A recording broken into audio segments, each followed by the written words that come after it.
د پاکستان لومړی وزیر عمران خان څه کړي دي؟ سلام ستړي مشي، وخت مو په خیر. په AFJ پلس چینل کې درته ښه راغلاست وایم. AFJ پلس چینل تل ستاسو په چوپړ کې، نو همدا اوس درسره چینل سبسکرایب کړئ. د پاکستان لومړی وزیر عمران خان وایي له افغانستان سره د اړیکو کمزوري کول او پرې کول به د نړۍ لپاره خطرناکې پایلې ولري.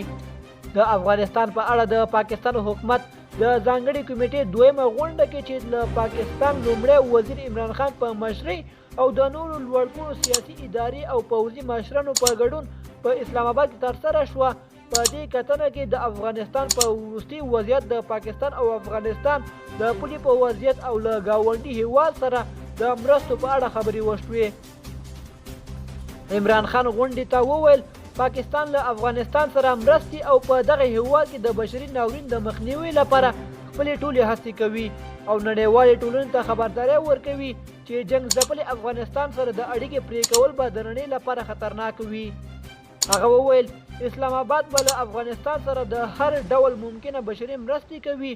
موږ هیله لرو چې نړۍ به له افغانستان سره د اړیکو د پرې کولو تېروتنه چې په تېر یې ډېرې منفي پایلې لرلې تکرار نه کړي او د افغانانو ملاتړ وکړي. دوستانو، زموږ د نن ورځې خبر تر همدې ځایه وو. د نورو تازه خبرونو لپاره زموږ یوټیوب چینل در سره سبسکرایب کړئ. والسلام.